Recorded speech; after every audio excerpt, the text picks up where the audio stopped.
Yo, what to do, YouTube? It is your boy, Culture Shock, and I'm joined by Lucas tonight after what was an insane primetime game on Saturday.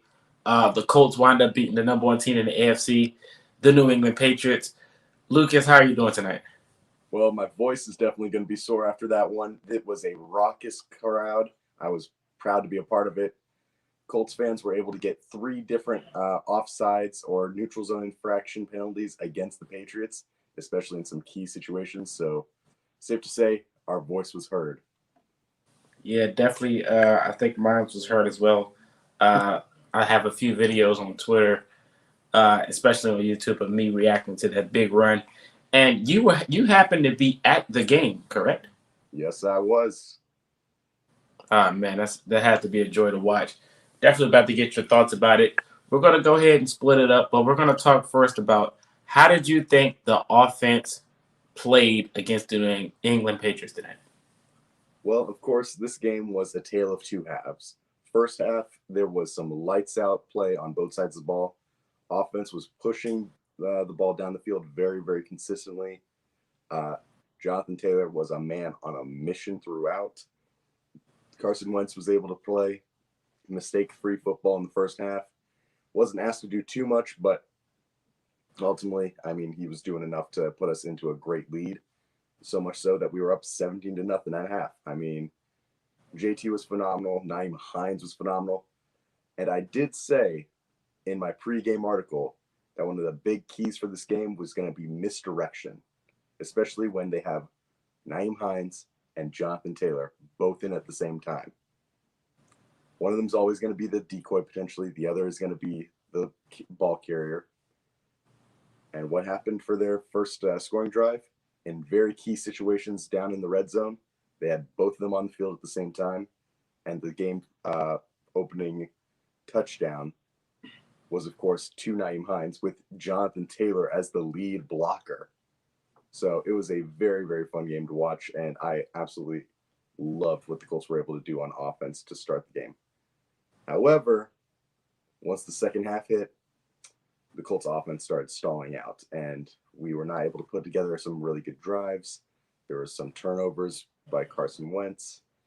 He was throwing some turnover-worthy balls, and unfortunately, one of them was a turnover in a double, triple cover throw that should never have been made. That was a terrible read by him. But ultimately, Jonathan Taylor and the Colts offensive line was able to power through the Patriots defense very consistently and absolutely wear them down, culminating in, of course, that game winning 70-yard touchdown. Yeah, man, it was amazing. But definitely had to take away. Big Mo definitely would have had a touchdown. I think this game would have been put away a long time ago if he would have caught that football that was thrown to him.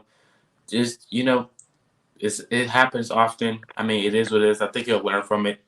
But if time after time we feed Big Bo in the end zone and he just does not come down with the football, uh, what is your thoughts about his inconsistency down there? Unfortunately, that's supposed to be his bread and butter. He is a great contested catcher in terms of his ability to get up and go after the football.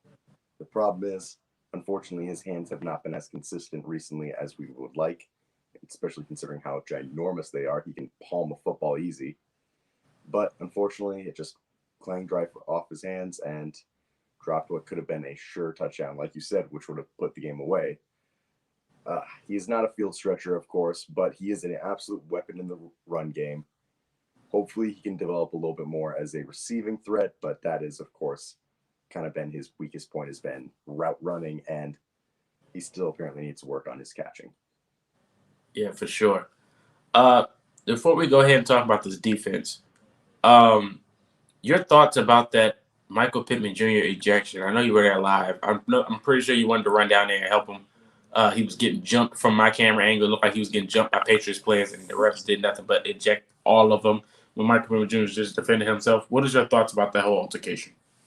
Yeah, that was a very, very interesting series of events. I mean, from what seemed like the defender, number 23, uh, got into his face, like, and continued to go after him well after the play was dead, and knocked loose his helmet.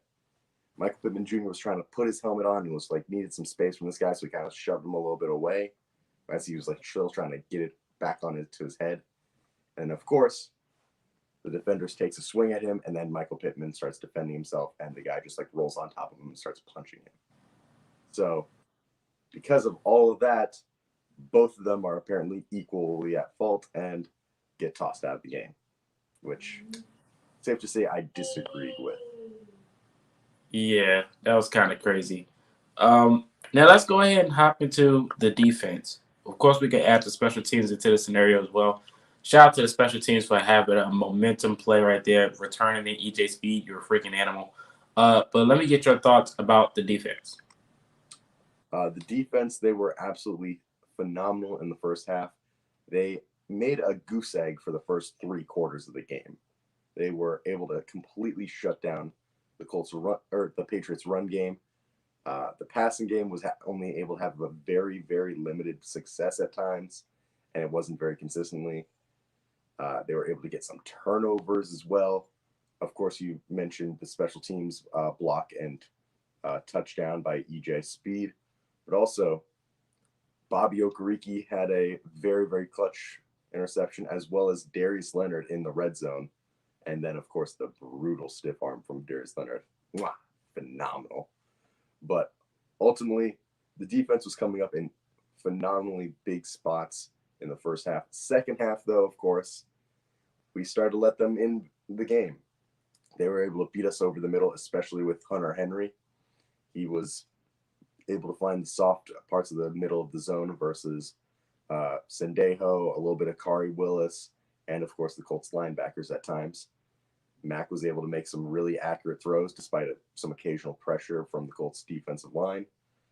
And yeah, it was getting a little bit dicey towards the end. I did predict the Colts were going to win this game 20-17. And up until that Jonathan Taylor long touchdown, I was unfortunately feeling like my prediction was just about to come true. Thankfully, I'm happy to be a bit wrong in this case. Yeah, it's all good. Everyone's wrong. I think I had 27-24 in my prediction. But, I did say in the previous video that it was going to come down to a Mac Jones game-winning drive, and he would not, he wouldn't get it. But, I mean, credit to Jonathan Taylor for not even making that even an attempt. He did have a ridiculous catch thrown down the field, and on that one-on-one Isaiah Rodgers, he just got cooked. But it was a crazy attempt. Aguilar had a crazy pass on Isaiah Rodgers on the sideline even earlier on that game. But we all knew Hunter Henry was going to get both of those touchdowns. When they got down to the red zone, that's like his go-to. The first time when they put Kari Willis on him down here, it was good coverage for Kari Willis. So I feel like Kari Willis should have shadowed Hunter Henry on every red zone target. I feel like he did a pretty decent job when it came down to that scenario. Hunter Henry only scored when it was like a linebacker trying to shadow that spot, in my opinion. But I mean, it is what it is. At the end of the day, the defense did what they had to do. They stepped up in the biggest moment, which is at the end of the game. Of course, they had that slump, but we're all used to that as Colts fans. It is what it is. But much credit to the defense for definitely holding the offense accountable and putting them on their back. Even though the offense struggled this week, I will still give a lot of credit to Carson Wentz and Coach Frank Reich for being aggressive, drive in and drive out on fourth down. They did not let off the gas. They kept going forward, even though they did do a few drives. It was like question marks, but I mean, they trusted the defense. That's all it is about.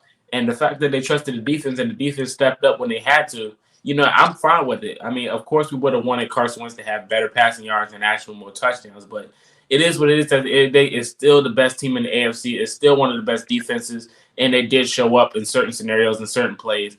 But like I said, a few weeks back, well, last week, the Patriots did the same thing with Mac Jones. He had like 3 attempts for 59 yards to win the game. So it's pretty much the same scenario, in my opinion, even though we got a Jonathan Taylor and they don't.